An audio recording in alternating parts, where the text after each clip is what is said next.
This is the Common Health Podcast, a product of the CSIS Bipartisan Alliance for Global Health Security. We engage with diverse leaders on the question of how best to navigate this period of exceptional turmoil, reform, and uncertainty in U.S. leadership.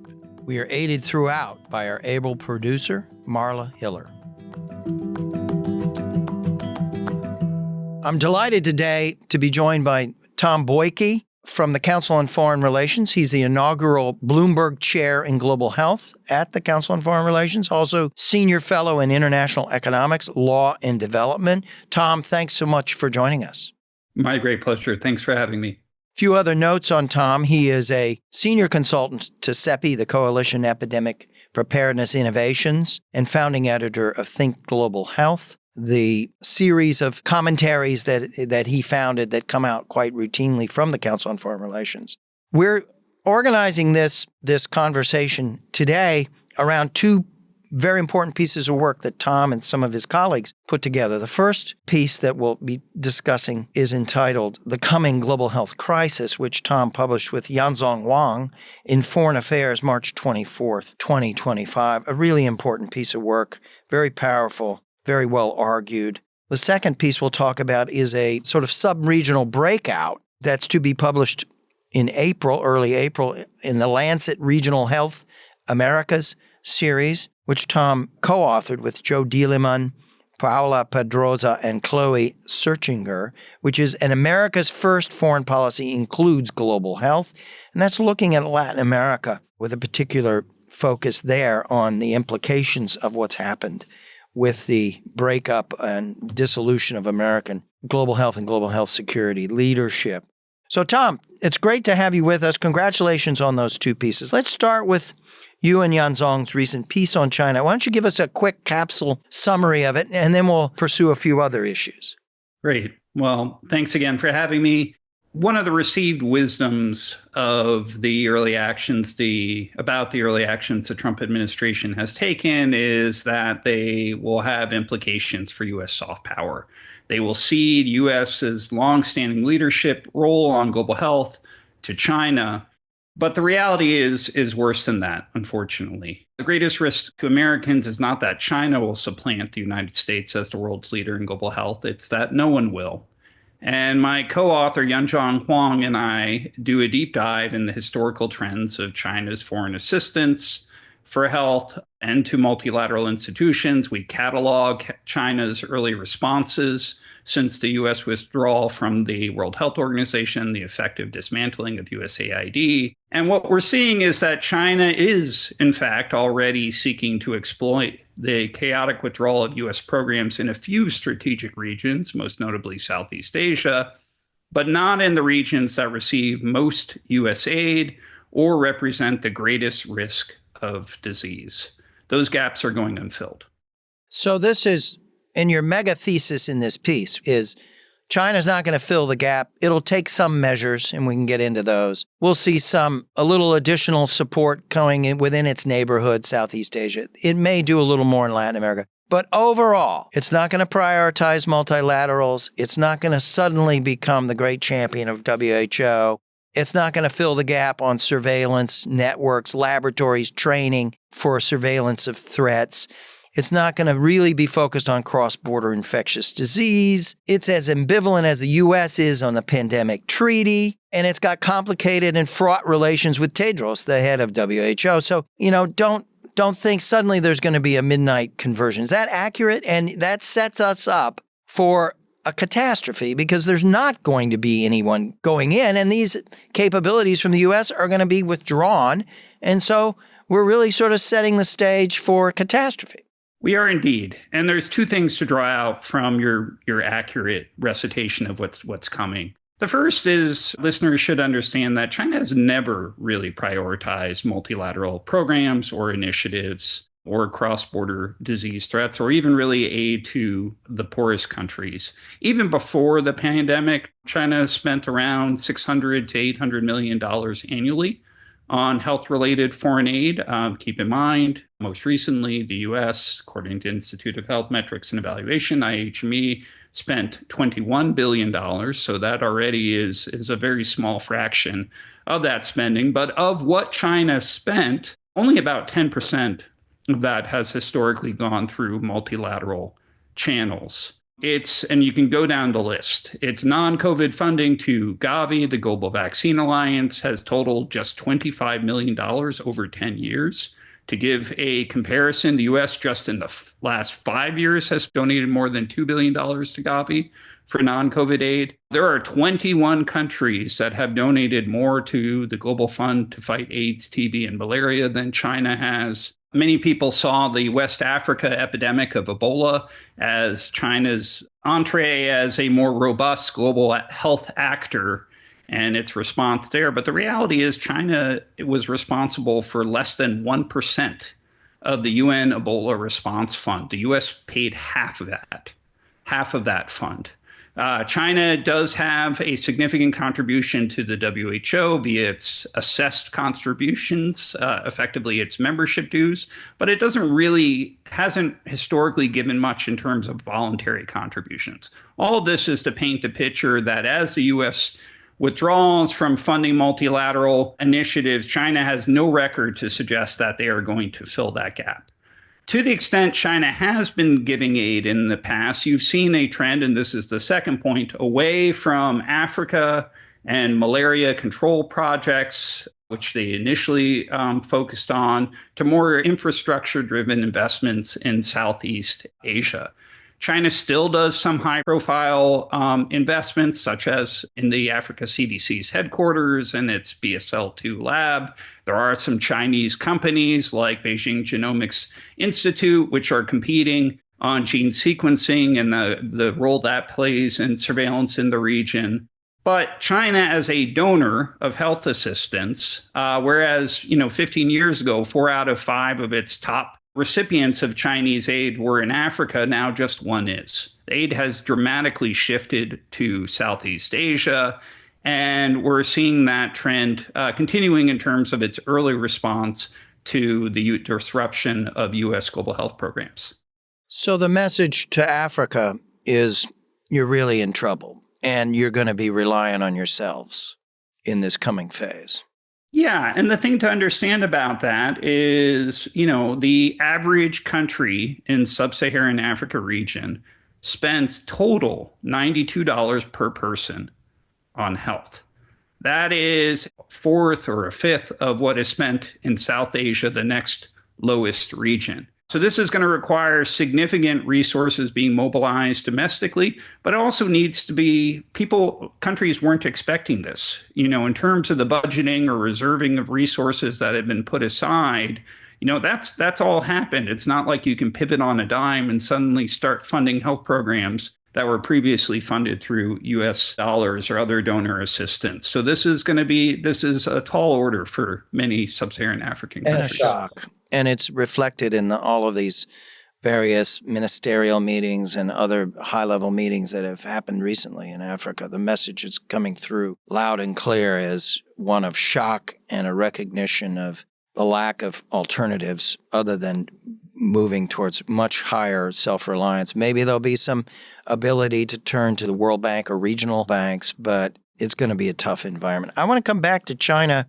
When I was reading the piece, I was thinking that while we are at the end of the golden era of U.S. leadership in global health and global health security, it would seem, given the scale and the scope and the speed in which these programs have been dissolved, not 100%, but pretty damn close. The Chinese themselves seem to have moved beyond their own golden era. And what I mean by that is the Belt and Road Initiative was moving along at a pretty aggressive pace 10, 12, 14 years ago, and the health investments were tied to that. They were oftentimes peripheral to the infrastructure investments, which made sense, right? You wanted to build up health capabilities in those areas. Well, the Belt and Road Initiative has resulted in lots of unsustainable debt. It's resulted in various infrastructure projects, many of which have not been particularly sustainable or as effective.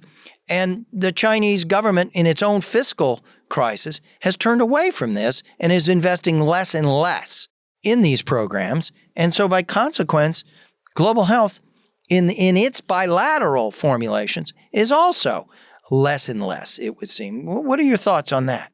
Yeah, the disruption to U.S. global health programs in many ways could not have come at a worse time. China, as a donor this past year, 2023, provided in bilateral health development assistance the lowest amount it's provided since 2010.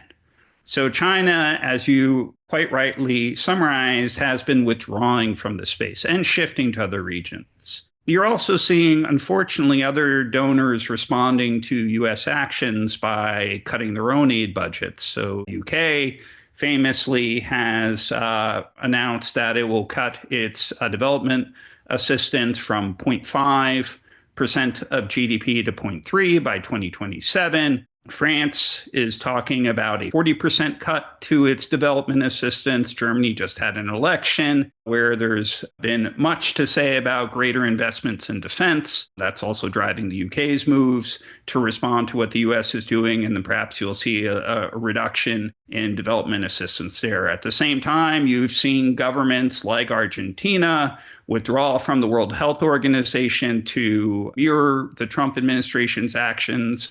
There are press reports that Hungary might do the same, or Israel might do the same, or Russia might do the same. So governments seeking to curry favor with the Trump administration might respond in similar ways as a way of indicating solidarity. It's all very concerning. And of course, all this is happening as the dominant actor in global health security leaves the stage. Let's focus just for a moment on the vaccine program that China spearheaded during COVID. They moved about 300 million doses, as I recall, vaccines.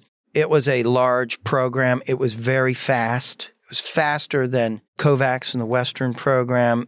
It was overwhelmingly bilateral. I think 10% went through COVAX or other multilateral channels, but 90% of it was a bilateral program to key partner countries, and it moved very, very fast. But it seems to me that in retrospect, this has not had much of an enduring political or reputational impact accruing to the Chinese influence. In fact, there's little discussion of this, and many of these vaccines turned out to be not quite as effective as one had hoped. And as the mRNA vaccines became available and were proven to be far more effective and safe, opinion swung in that direction. So say a bit about that, because, what the Chinese did was dramatic. It was significant. It was substantial. It was historic, but I'm not sure that it did much for them reputationally.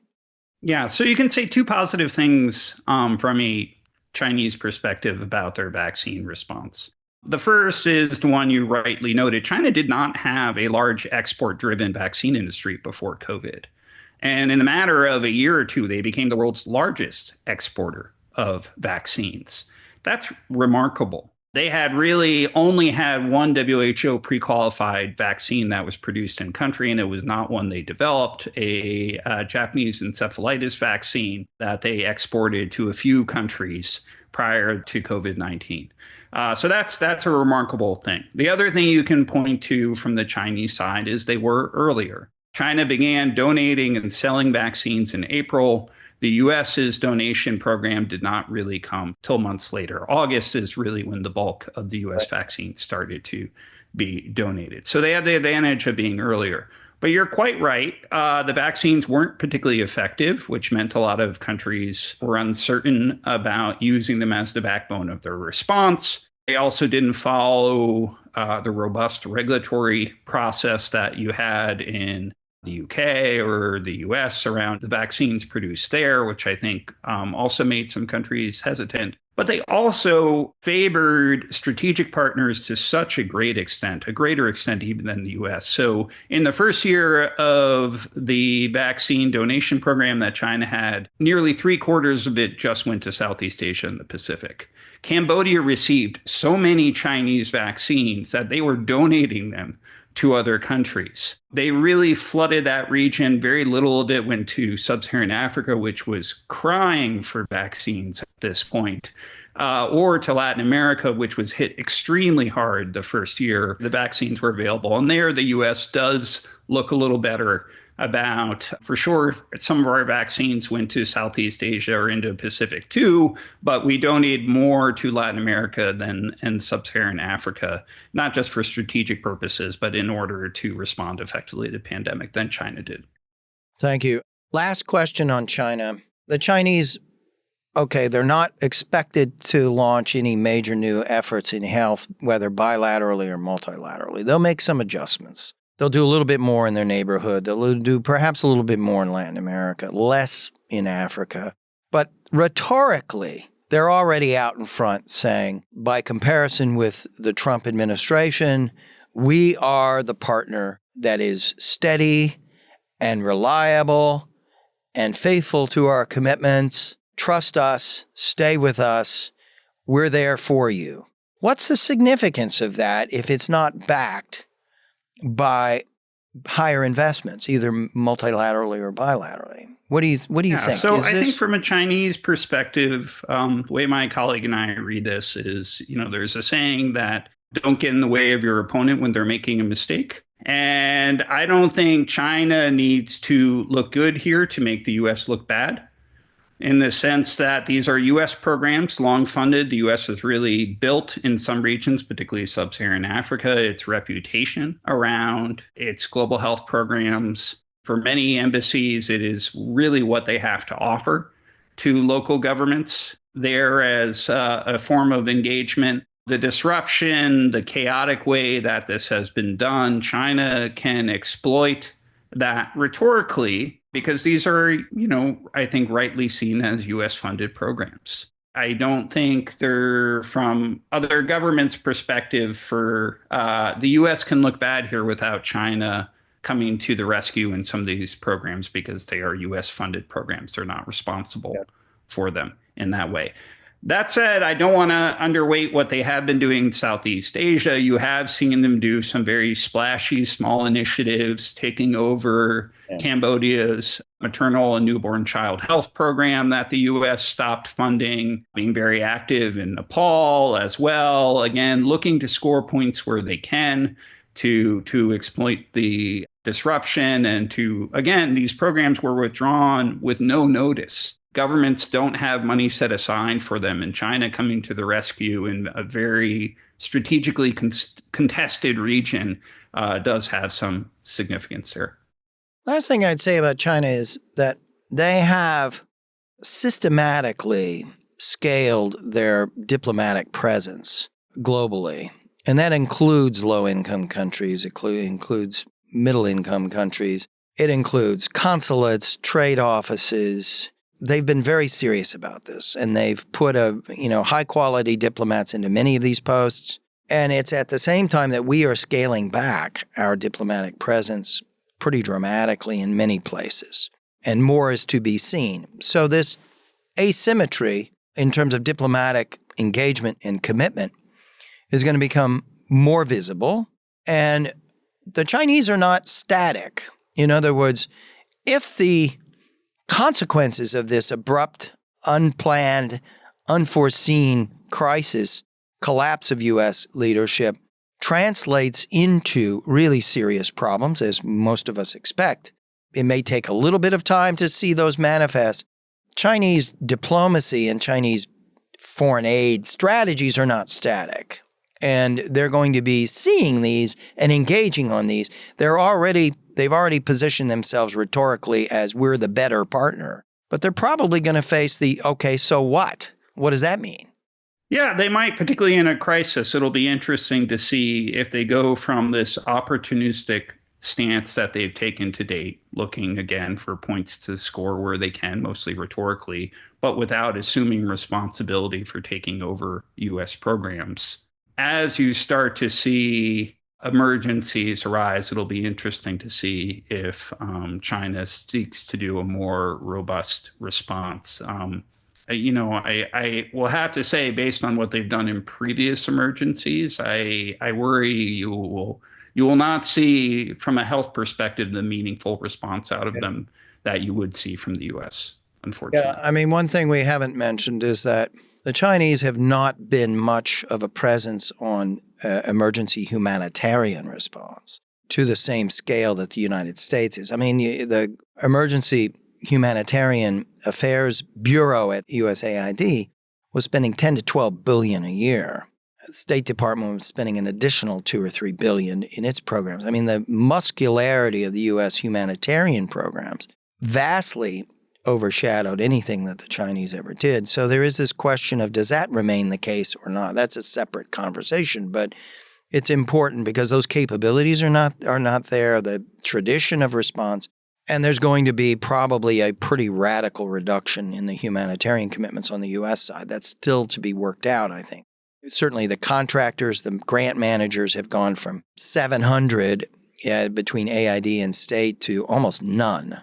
And that speaks volumes as to what we're going to be capable of doing in the near term as these large humanitarian crises proliferate. Let's turn to your second piece, which is an America's First Foreign Policy Includes Global Health, which, as I mentioned, you co-authored with Joe Dieleman from IHME, the Institute for Health Metrics and Evaluation at the University of Washington, Seattle, and then Paulo Pedroza and Chloe Searchinger. It's coming out this week, I guess, in the Lancet Regional Health-Americas. Really interesting piece, Tom. Give us the quick synopsis on that one.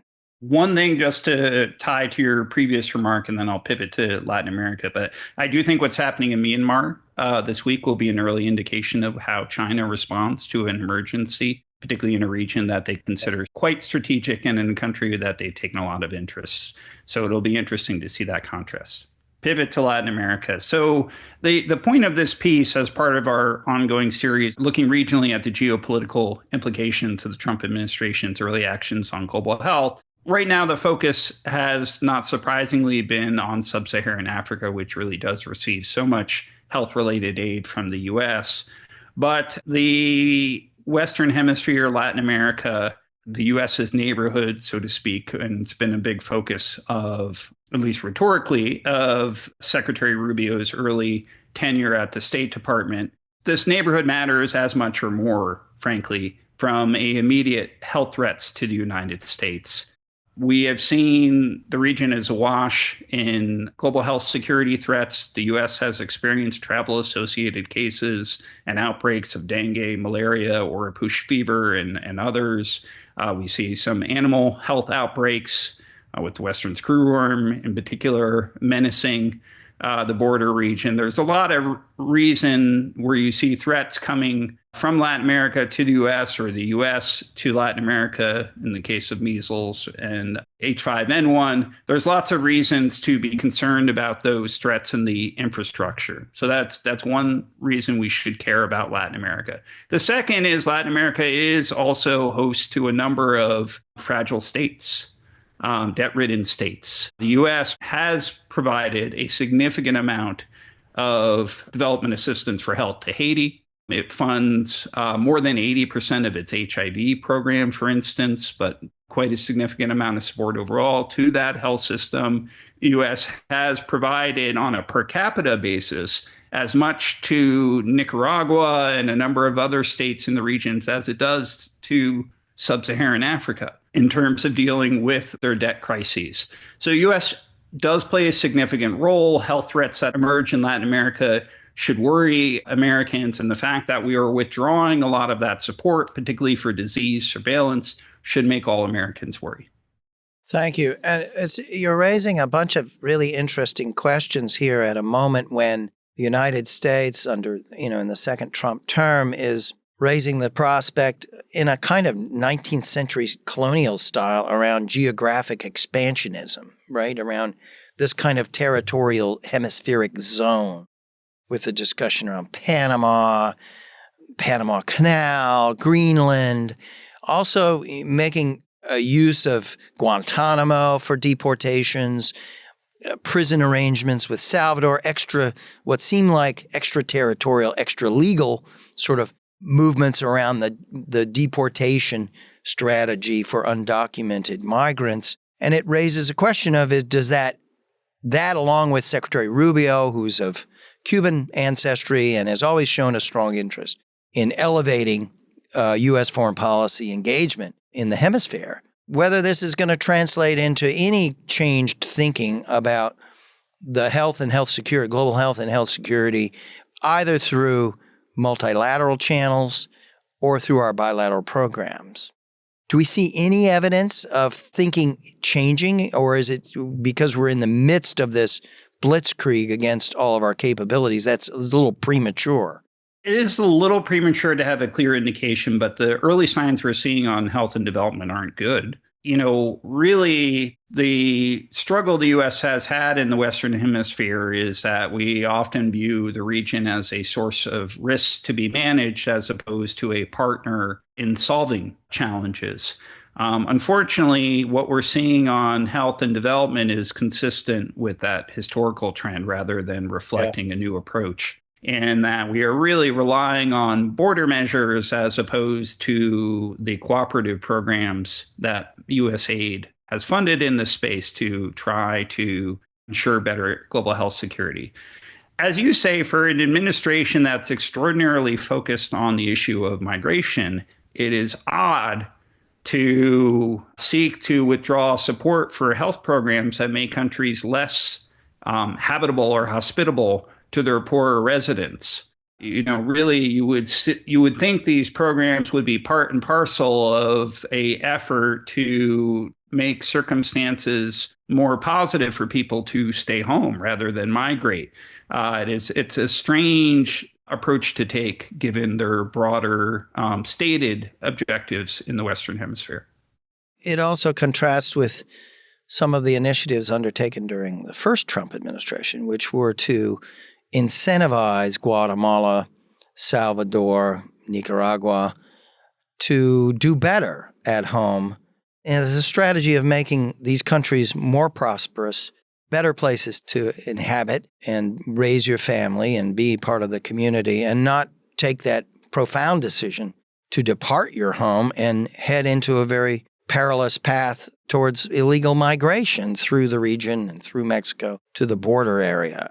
So we may see more, though. I mean, my guess is that there's going to be a shift towards a focus on financing mechanisms. It could be through the Development Finance Corporation which is coming up for reauthorization, which is going to be subject to some rethink. It could be through the Inter-American Development Bank. It could be something in the World Bank. We don't know. But I would not be surprised if we see some new initiatives coming forward that are quite different in the way they're organized and conceptualized, but have a health component and are looking to stabilize these countries in that way, given how much migration dominates all of this discussion. On PAHO, PAHO predates the establishment of WHO by over 40 years, right?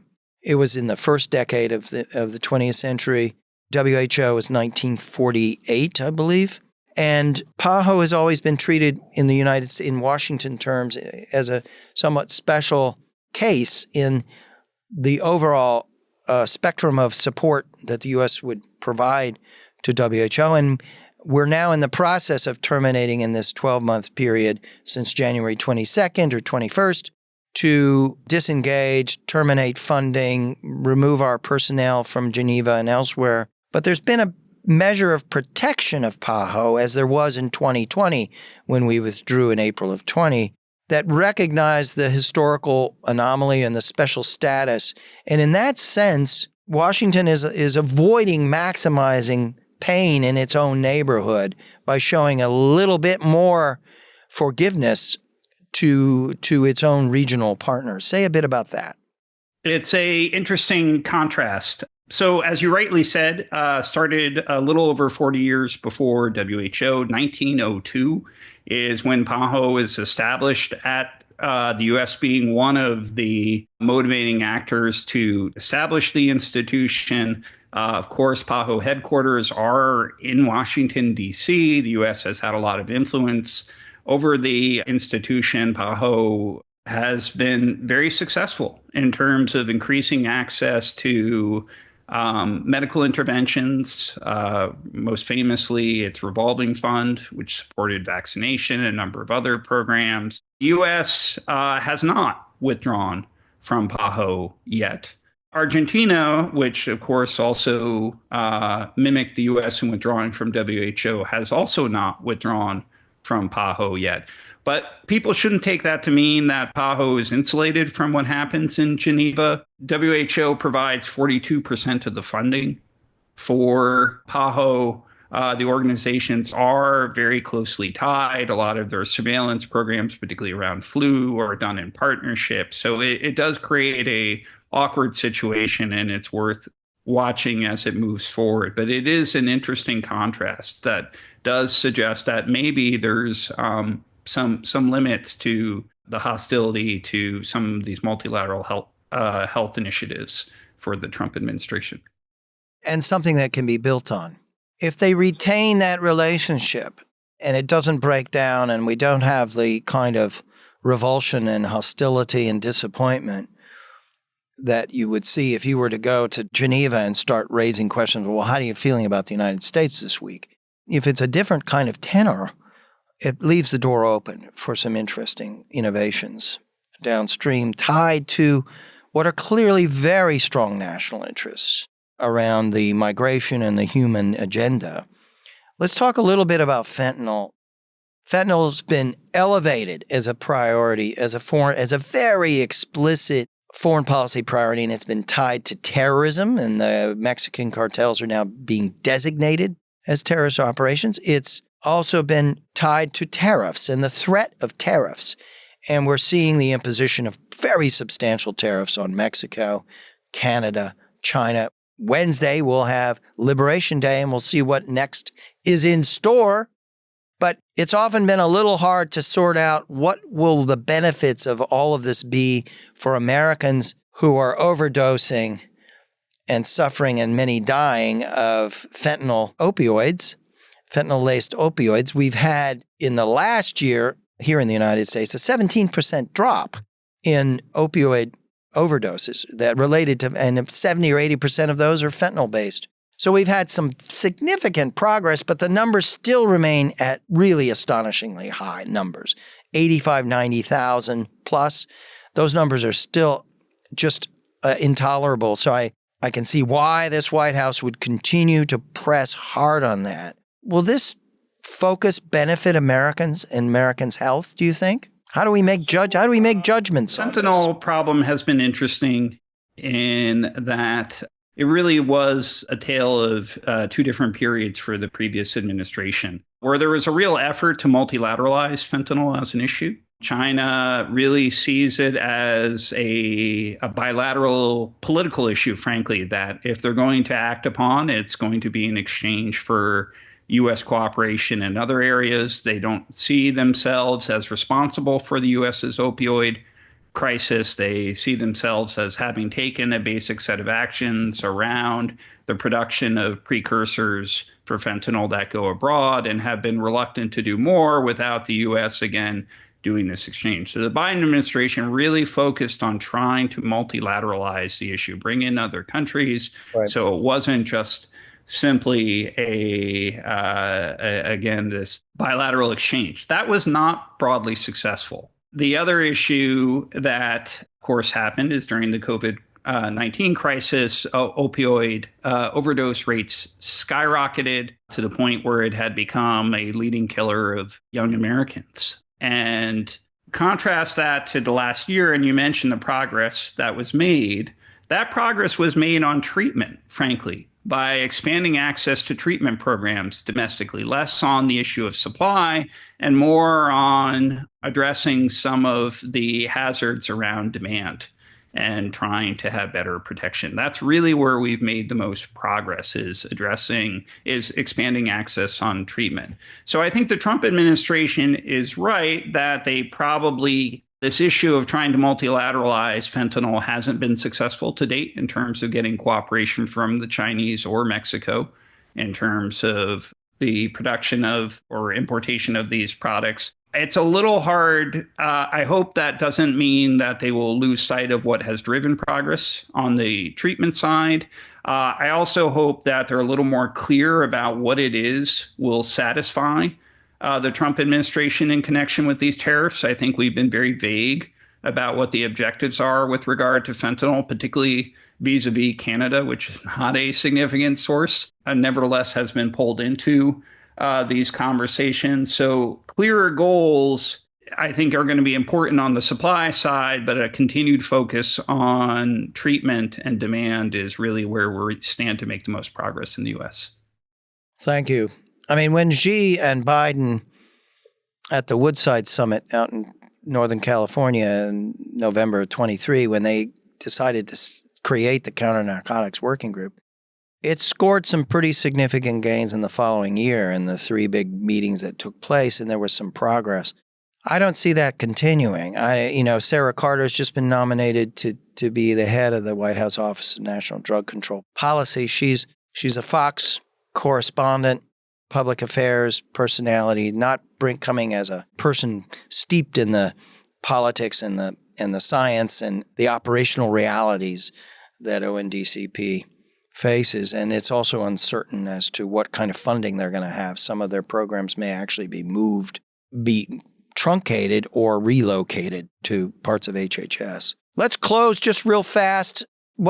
We ask all of our guests to end on a positive note and tell us where you see the greatest basis for hope and optimism. So let's close on that. Well, I'm not going to lie, this has been a dark period in global health and global health security in Washington. It's difficult to see programs that have been assembled through 2 decades of U.S. leadership being dismantled, really historic levels of progress. It's also hard on a personal level. I know you feel it too, Steve, to see all the people who have devoted their careers in this area having those careers disrupted. Where I look for progress is really on signs of continued engagement by the White House on areas like PAHO, which we discussed, or some of these flu surveillance networks and the attendance, or at least reported attendance of U.S. officials to some of those networks around influenza, signs of engagement on the broader issue of why it matters for the U.S. to be working with partners on the cross-border threats of disease. So I look for those. I think there are some, and hope as time passes that we see more in that area, and that provides a basis to build. Thank you so much, Tom. Thanks for all your time. Congratulations on this really important, terrific new work, and look forward to staying in close touch. Absolutely. It's always a pleasure, Steve. Thanks for having me on. Thank you for listening to The Common Health. If you enjoyed this podcast, please give us a follow and leave a review. To learn more about the CSIS Bipartisan Alliance for Global Health Security or listen to other CSIS podcasts, please visit csis.org.